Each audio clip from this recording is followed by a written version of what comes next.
Dictation start होगी 5 second बाद।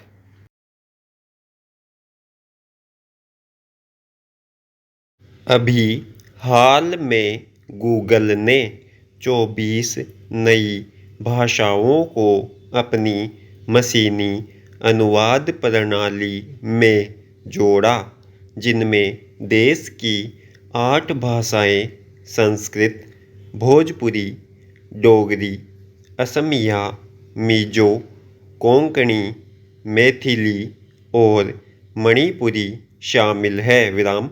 जबकि इसमें पहले से बांग्ला, गुजराती, हिंदी, कन्नड़, मलयालम, मराठी, नेपाली, ओडिया, पंजाबी, सिंधी, तमिल, तेलुगु और उर्दू जैसी भारतीय भाषाएं थी विराम।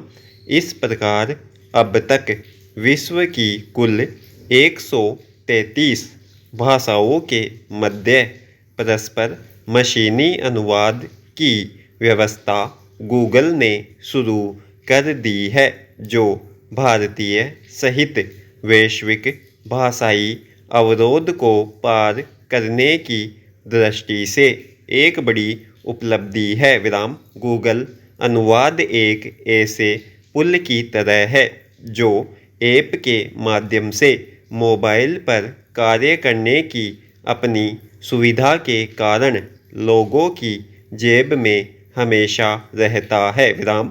हाँ, अनुवाद की गुणवत्ता का सवाल हमेशा प्रासंगिक रहता है और यहाँ भी है, लेकिन इन सब के बावजूद कई बहुसंख्यक भाषाओं में यह बढ़िया अनुवाद करने लगा है विराम पैरा।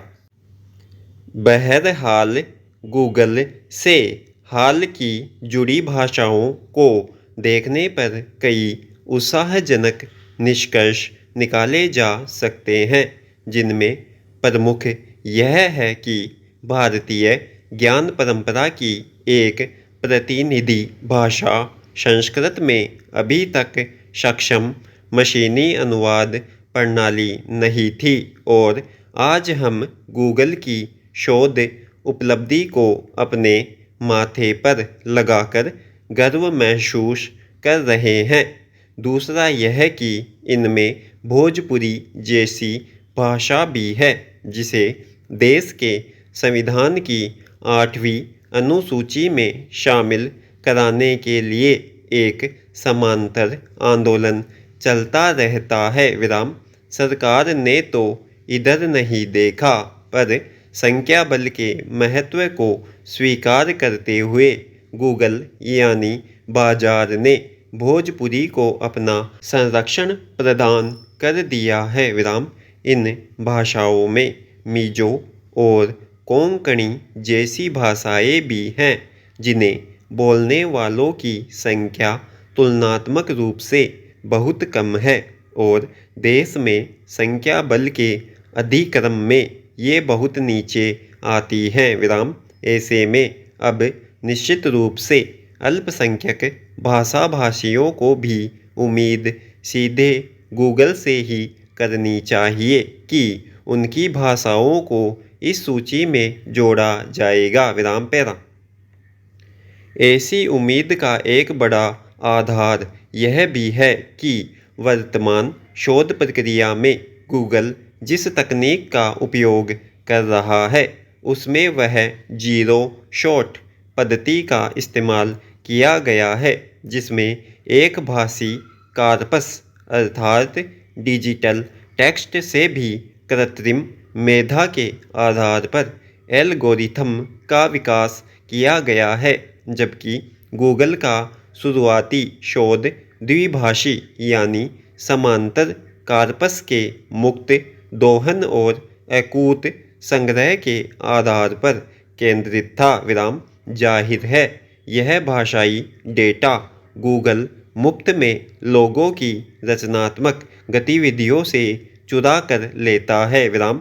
हालांकि यहाँ सकारात्मक रूप में इसको इस तरह से भी देखा जाना चाहिए कि कोई अल्पसंख्यक भाषाभाषी जब अपनी भाषा के माध्यम से इंटरनेट की दुनिया में जितना अधिक सक्रिय रहेगा, उतना ही अधिक संभावना है कि गूगल उनकी भाषाओं की भी सुध ले और उनको भी प्रौद्योगिकीय मंचों पर मुख्य धारा की भाषाओं के साथ खड़ा करे। विराम।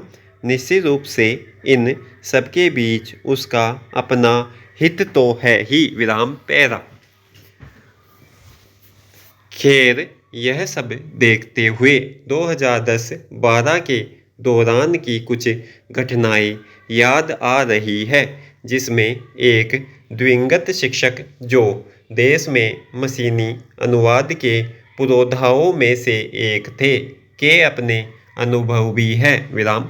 वे उन दिनों भारत सरकार के लिए काम कर रहे थे और अपने शोध की तमाम उपलब्धियों के बावजूद कई बार नौकरशाही को लेकर हताश दिखते थे, जिसमें नौकरशाही उनके प्रयास से विकसित हो रहे मशीनी अनुवाद प्रणाली की गूगल से तुलना करती थी, जबकि दोनों के सामर्थ्य, संसाधन और कार्यपद्धति में कोई तुलना संभव ही नहीं था। विराम। देश में मशीनी अनुवाद का यह वही दौर था जब नियम आधारित प्रणाली अपने चरम पर थी और गूगल की सांख्यिकीय पद्धति अपनी प्रारंभिक अवस्था में थी। विराम।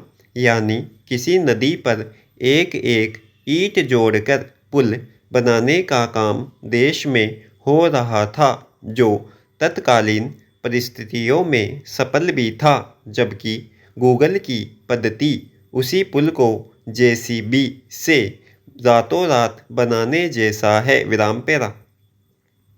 देश में मशीनी अनुवाद के शोध का यह कशमकश चल ही रहा था कि 2012 में भारत सरकार के इन कार्यों से जुड़े एक शीर्ष अधिकारी ने व्यक्तिगत बातचीत में बताया कि नहीं, अब हम लोग मशीनी अनुवाद के लिए कुछ नहीं करेंगे क्योंकि गूगल कर रहा है। विराम। ऐसे में जब आज हम गूगल के इन प्रयासों को देख रहे हैं तो यह भी समझ में आ रहा है कि गूगल की इन उपलब्धियों में देश की सरकारों का भी उतना ही सहयोग है, वह चाहे अज्ञानता या अकर्मण्यता के कारण हो या दूरदृष्टि के अभाव में। विराम।